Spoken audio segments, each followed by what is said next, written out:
हरि ओम। आदो रामतपोवनादिगमनं हत्वा मृगकाञ्चनं वैदेहीहरणं जटायुमरणं लङ्कापुरीदाहनं पश्चात् रावणकुम्भकर्णहननम् एतद्धि रामायणम। ये है राम लीला। हे प्रियवर, यही है जीवन लीला।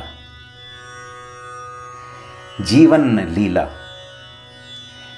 इसमें 3 लोगों का बहुत बड़ा हाथ होता है। आपको एक उदाहरण के साथ समझाने का प्रयत्न करूंगा। रेडियो सेट, या आप आजकल के मोबाइल सेट के बारे में जानते हैं। सबके हाथ में आजकल मोबाइल होता है, लेकिन मोबाइल के अंदर कितनी सारी कनेक्टिविटी होती हैं। उसके साथ में होती है एक बैटरी। जब तक बैटरी चार्ज नहीं होगी, कम्युनिकेशन नहीं होगा। बस यहीं से लीला प्रारंभ होती है। आपको अपनी बैटरी के नेगेटिव और पॉजिटिव के साथ में मिली हुई एक तार यानी कि चार्जर को कनेक्ट करना होगा अपने रेडियो सेट के साथ या अपने मोबाइल के साथ, और उस चार्जर को परमपिता परमेश्वर, जीवन देने वाले पालनहार भगवान विष्णु के हाथ में पकड़ाना पड़ेगा। G for generator, O for operator. पहले दोनों की बात करता हूँ। आप अपने चार्जर को ऑपरेटर के हाथ में पकड़ा दीजिए कि हे ऑपरेटर जी, मेरे इस चार्जर को अपने चार्जिंग सेट यानी कि जनरेटर सेट के साथ में कनेक्ट कर दीजिए, जहाँ से पावर आ रही है। अगर आपकी फ्रीक्वेंसी उनके साथ में मैच हो गई,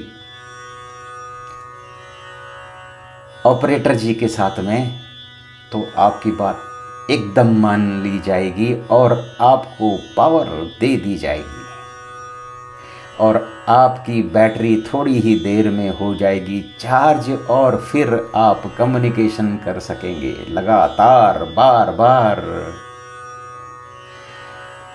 जब आप जनरेटर और ऑपरेटर से थ्रू हो गए हैं, तो उसके बाद एक और आते हैं GOD। हम उनको शिव जी बोल सकते हैं।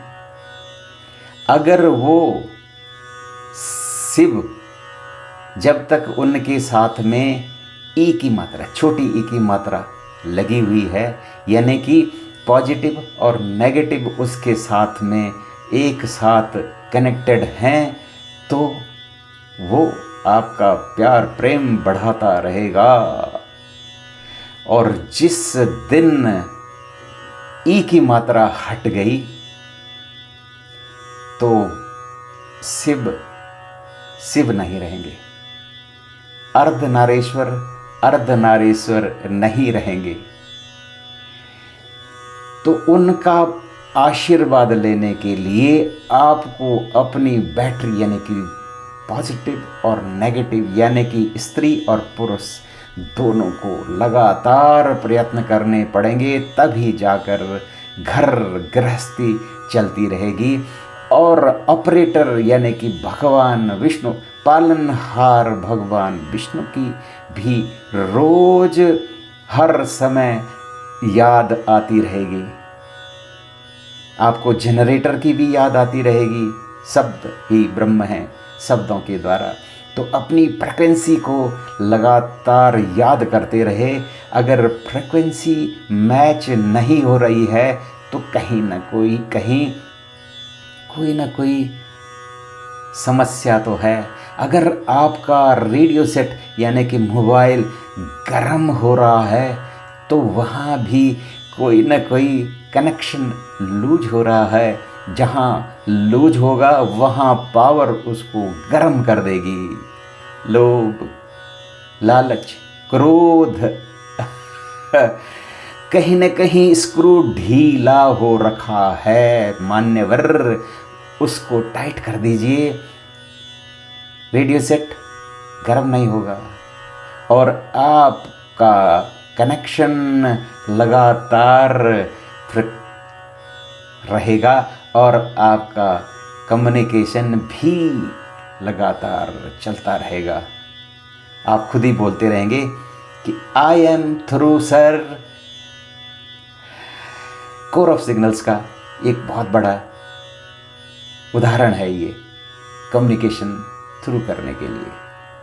तो हे प्रियवर, आपका कनेक्शन परमपिता परमेश्वर से रहे, आपकी बैटरी का चार्जर जनरेटर के साथ, पावर हाउस के साथ में हमेशा बना रहे, आपकी बैटरी की सेल्फ लाइफ बहुत लंबी हो, उसके लिए परमपिता परमेश्वर के द्वारा दिए गए कुछ नियमों का पालन तो करना ही पड़ेगा।